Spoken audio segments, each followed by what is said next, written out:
ನರೇಗಾ ಯೋಜನೆ ಕಾಮಗಾರಿ ಹೆಸರಿನಲ್ಲಿ ಹಣ ಲೂಟಿ. ಹುಣಸೂರು ತಾಲೂಕಿನ ಗೌಡಗೆರೆ ಹೋಬಳಿ ಜಾಬಗೆರೆ ಪಂಚಾಯಿತಿಯಲ್ಲಿ ನರೇಗಾ ಹೆಸರಿನಲ್ಲಿ ಕಾಮಗಾರಿ ನಡೆಸುವುದಾಗಿ ಕೂಲಿ ಕಾರ್ಮಿಕರನ್ನು ಮರೆತು ಅಕ್ರಮವಾಗಿ ಜೆಸಿಬಿ ಯಂತ್ರಗಳನ್ನು ಉಪಯೋಗಿಸಿ ಕಾಮಗಾರಿ ಮಾಡುತ್ತಾರೆ. ಜನರು ಕೆಲಸ ಮಾಡಿರುವ ಹಾಗೆ ಚಿತ್ರೀಕರಣ ಮಾಡಿ ಸರ್ಕಾರದ ಬೊಗಸೆಗೆ ಕನ್ನ ಹಾಕುತ್ತಿರುವ ಘಟನೆ ಕಳ್ಳಿಕೊಪ್ಪಲು ಹಾಗೂ ಚಿಕ್ಕ ಅಡಗನಹಳ್ಳಿ ಗ್ರಾಮದಲ್ಲಿ ಬೆಳಕಿಗೆ ಬಂದಿದೆ. ಕಳ್ಳಿಕೊಪ್ಪಲು ಗ್ರಾಮದ ನೀರುಗಾಲುವೆ 3 ಲಕ್ಷದ ವೆಚ್ಚ, ಚಿಕ್ಕ ಅಡಗನಹಳ್ಳಿ ಗ್ರಾಮದ ನೀರುಗಾಲುವೆ ವೆಚ್ಚ 3 ಲಕ್ಷದವರೆಗೆ ಸರ್ಕಾರದ ಬೊಗಸೆಗೆ ಲೂಟಿಗೆ ಬ್ರೇಕ್ ಬಿದ್ದಿದೆ. ಈ ಅಕ್ರಮಕ್ಕೆ ಪಂಚಾಯಿತಿ ಅಭಿವೃದ್ಧಿ ಅಧಿಕಾರಿಗಳು, ನರೇಗಾ ಇಂಜಿನಿಯರ್ ಮದನ್, ಗ್ರಾಮ ಪಂಚಾಯಿತಿ ಸದಸ್ಯರು ಭಾಗಿಯಾಗಿರುವುದಾಗಿ ಕಂಡು ಬಂದಿದೆ.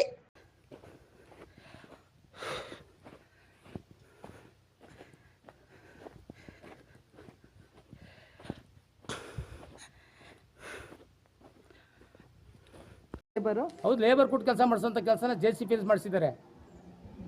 ಅದನ್ನು ಅಕ್ರಮ ಕೆಲಸ ಆಮೇಲೆ ನಮ್ಮ ಗಮನಕ್ಕೂ ತಂದಿಲ್ಲ. ಅವನೇನು ಕೇಳೋದು, ಅವಳೇನು ಕೇಳೋದು, ನೆಟ್ಟಿ ಅಧ್ಯಕ್ಷರು ದೌರ್ಜನ್ಯಗೆ ಹೆಂಗಸರಿಗೆ ಲೇಡೀಸ್ಗೆ ಬಾಯಿಗೆ ಬಂದಂಗೆ ಬೈತಾರೆ.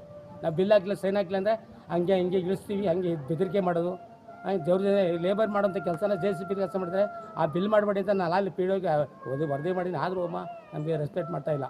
ದಯವಿಟ್ಟು ನಾವು ಇಬ್ಬರೇ ಮೆಂಬರ್ಗೆ ನಾವು ಒಂದು ಕಡೆ, 10 ಜನ ಒಂದು ಕಡೆ. ಸರ್, ಈಗ ಇಷ್ಟೆಲ್ಲ ಪಂಚಾಯತಿಲಿ ಅನ್ಯಾಯಗಳು ನಡೀತಾ ಇದೆ, NMS ತೆಗಿತಾ ಇದ್ದಾರೆ, ಮತ್ತೆ JCB ಕೆಲಸ ಮಾಡ್ತಾರೆ ಅಂತ ಹೇಳ್ತಾ ಇದ್ದಾರೆ. ಆದರೆ ಅಧಿಕಾರಿಗಳ ಗಮನಕ್ಕೆ ಬಂದರೂ ಯಾಕೆ ಸುಮ್ಮನೆ ಸೈಲೆಂಟ್ ಆಗಿದ್ದಾರೆ? ನಮ್ಮ ಗಮನಕ್ಕೆ ಬರೀಕಿಲ್ವ ಸರ್? ಈ PWಗೆ ಎದುರಿಸೋದು, ನನಗೆ ಎದುರಿಸೋದು, ದೌರ್ಜನ್ಯ ಮಾಡೋದು, ಅದಕ್ಕೆ ಹಂಗೆ ಇಳಿಸ್ತೀವಿ ಅಂತ ಹೋಗೋದು ಕೆಲಸ. ಪಂಚಾಯತ್ ರೆಗ್ಯುಲರ್ಸ್ ಮೀಟಿಂಗ್ ಹೊಂದ್ಕೋಬರ್ಗೆ ಅವರು ಒಂದು ಮೀಟಿಂಗ್ ಬಂದಿಲ್ಲ. ಈಗ ನರೇಗಾ ಇಂಜಿನಿಯರ್ ಇದಾರಲ್ಲ, ಅವರು ಎಸ್ಟಿಮೇಟ್ ಹಾಕಿ ನಾನು ಬಂದಿದೆ ಅಂತ ಹೇಳಿದ್ರು. ಅವ್ರಿಗೂ ಇದ್ದು ಹೇಳಿದ್ದೀನಿ, ನೋಡಿದೀನಿ ಏನಾರು ಮಾಡಿದ್ದೀನಿ, ಮುಂದಕ್ಕೆ ಹೋಗುತ್ತೆ ಸಸ್ಪೆಂಡ್ ಮಾಡಿಸ್ತೀನಿ ಅಂತ ಹೇಳಿದಿರಿ. ಅವಯ್ಯ ಏನು ಮಾಡಿದಾನೋ ಗೊತ್ತಿಲ್ಲ. ನೀನು ಅವಯ್ಯನೇ ಬರೋದು, ದುಡ್ಡು ಕೊಡೋದು, ಅವ್ರಿಗೆ ಬರ್ಸ್ಕೊಳ್ಳೋದು, ಬಿಲ್ ಮಾಡಿಸ್ಕೊಳ್ಳೋದು, ನಮ್ಮ ದೌರ್ಜನ್ಯ ಮಾಡಿರ್ತಾರೆ. ಹಿಂಗೆ ಯಾವುದೇ ಕಾರಣಕ್ಕೂ ನಮ್ಮ ಗಮನಕ್ಕೆ ಬರದಿರೋದ್ರಿಂದ ನಮ್ಮ ಕೆಲಸ ಮಾಡ್ತೀವಿ ಅಂತ ನಮ್ಗೆ ಹೇಳುವಿಲ್ಲ. ಅವರು JCB ಕರ್ಕೊಂಡು ಆಳ್ಗಳು ಕೂಲಿ ಕೊಡೋದಕ್ಕೆ ಅಂಬಲಿ ಕುಡಿತಾರೆ.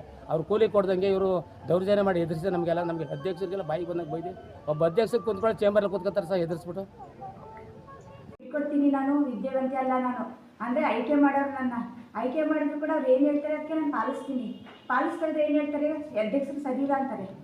ಆಗ ನಾನು ಸರಿ ಇಲ್ಲ ಅಂದಾಗ ಏನು ಮಾಡ್ಬೇಕು ಹೇಳಿ? ಸರಿ ಇಲ್ಲ ಅಂದಾಗ ನಾನು ಪಾಲಿಸ್ಲೇಬೇಕು ತಾನೇ.